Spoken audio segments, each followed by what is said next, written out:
What's happening, guys and girls? Acrinator here, and welcome to another episode of World of Warcraft Dungeon Overview. Before we get started, I would like to point out the obvious that my voice is going to sound a bit rough this week. That's because I'm getting over a head cold, so I hope you can excuse that. Anyways, this episode will be starting off the Coldarra dungeon hub, specifically going through the Nexus with my hunter you see here. So with that being said, let's dive straight into it. On the edge of the icy north lies a land that sits as a fortress, secluded from the outside world, with steep mountains surrounding the entirety of the isle and dragons constantly patrolling the area. Only the most determined adventurers would dare to step foot on Coldarra. This land, bordering on the Brian tundra, has been the ancestral home to the blue dragon flight for millennia. With the blue dragon aspect Malygos recently regaining his sanity, the blue dragons have begun stirring tirelessly. They've been working around the clock to redirect the ley lines from all around Northrend towards the spire at the center of Coldarra. All this in an effort to reclaim Azeroth's magical energies from the various mortal races that have been misusing it for too long.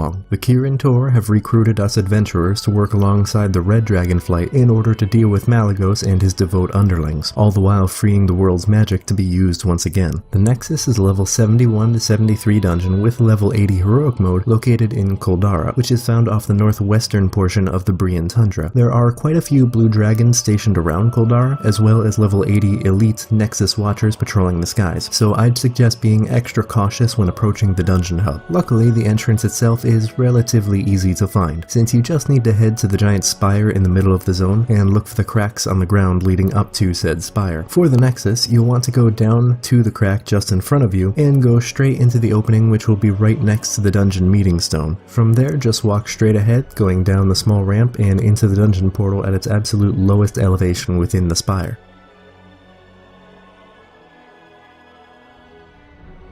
Commander Coldarra of the Horde and Commander Stoutbeard of the Alliance both trekked into the depths of the Nexus for some reason to find treasures stowed away by the dragons that could be used in the battle against the Scourge. Ironically enough, both warriors and the soldiers accompanying them met the same fate. Both factions were found out by the Blue Dragon's forces inside the Citadel and were trapped into cryostasis. Of course, we couldn't stumble across those of our own faction that were trapped, so you can imagine these gung-ho commanders won't be too pleased when they unfreeze to find the opposing faction members. It's important to note that the commander's fight is heroic only, so just move along if you're doing the normal version. When you walk into the hall where the boss is, you'll notice that your respective commander and their forces are frozen in blocks of ice. In order to free them, just walk by them and the fight should start easily enough. In terms of mechanics, the commanders are simple warriors with some of the same abilities as the player class. The main ones to look out for are Whirlwind and Frightening Shout, which affect all players close to the boss. Just make sure you give some space if you're a caster and you should be fine. Of course, there are a few trash mobs surrounding the boss as well, but none of them are significant enough to mention besides the fact that you just need to AoE them down steadily, so nothing out of the ordinary there.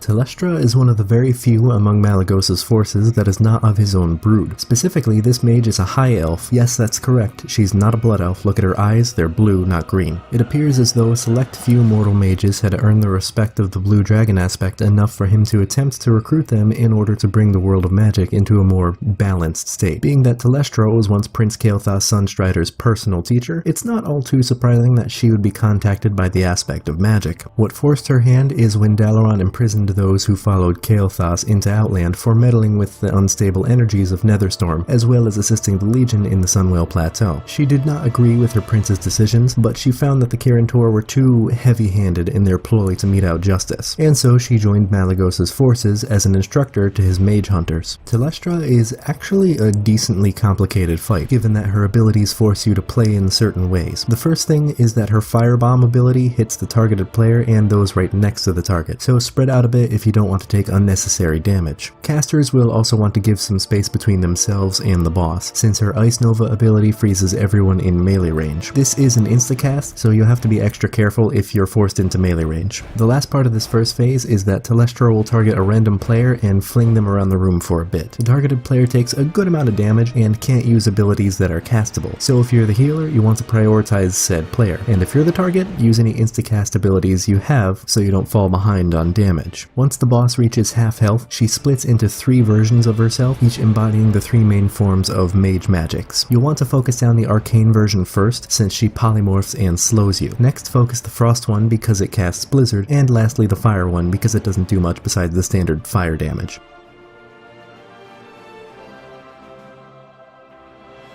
Deep inside the Nexus, the rift where the Blue's forces are storing the magical energies has begun to warp the fabric of reality. The closer you travel to the rift, the more danger awaits, mostly in the form of arcane anomalies waiting to lash out at any living creatures. The dragons have been fighting against such outbreaks tirelessly, though they've had no luck quelling the chaotic being now known as Anomalous. As the largest chunk of arcane power manifested into physical form, this is going to be quite the fight for any wanting to fix the flow of the leyline energies. The main thing to worry about for this fight is that Anomalous summons chaotic rifts, which will summon additional adds if left unchecked. In fact, when the boss reaches 50% health, he'll become immune to all damage so long as a rift is up, so make sure to kill the rifts and you'll do alright.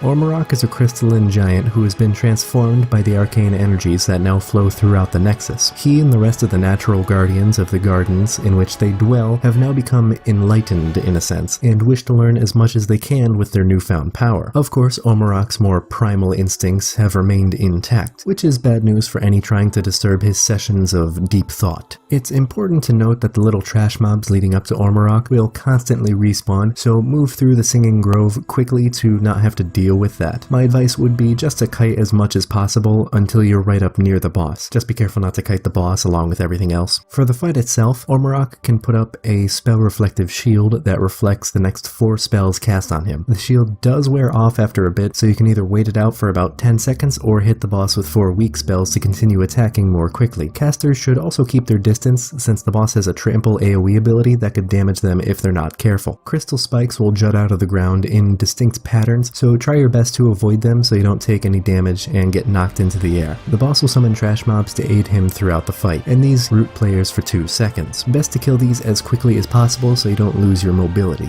And finally, when the boss reaches 30% health, he goes into a frenzy, where his damage done is increased dramatically. I'd suggest waiting to pop all of your cooldowns until the boss is at about 35% health in order to avoid as much of the frenzy as possible. The faster you down his last 40-ish% health, the better.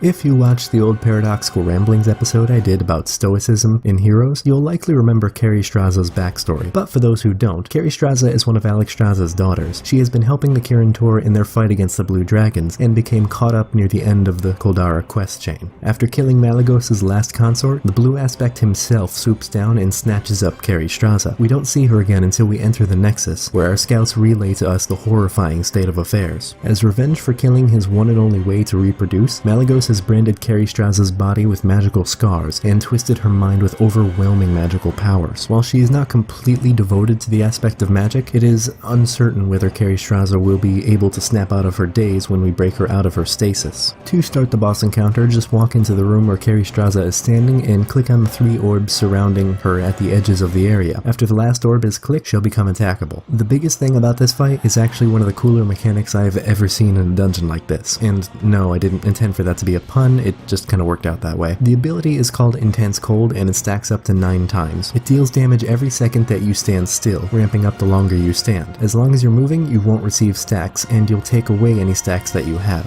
What makes this ability so difficult is that the boss will also cast a root ability, which immobilizes everyone for 10 seconds. If your healer has AoE heals, you should stack up so everyone can get healed at once. Once the root is over, be sure to continue moving to get rid of the Intense Cold stacks you built up. Carrie Strazza will also cast Breath and Tail Swipe abilities, damaging anyone in cones in front of and behind her. Needless to say, everyone besides the tank should be attacking the boss's side to avoid needless damage. When the boss reaches 25% health, she'll enrage. Much like the last boss, just pop all of your cooldowns just before it kicks in to minimize the amount of time she has to wail on you in her empowered state. Well, I hope you all enjoyed this episode despite my voice sounding like shit, and if you did, feel free to give it a thumbs up. If you want to see more like it, maybe even subscribe. Links for my social media and whatnot are in the description below, and as for the comment question, this is somehow going to get darker than before, but in the WoW wiki page for Carrie Strazza, it states that it's unknown whether she was forced to lay any eggs while under Malygos' control. Considering Carrie Strazza is a red dragon and Malygos is the blue dragon aspect, what do you think their children would come out to be? Would such a merger create a whole new dragon brood, or do you think I'm overcomplicating this and the young would just take on the traits of one of their parents? Anyways, that's all the time I've got for today, so until next time, don't die.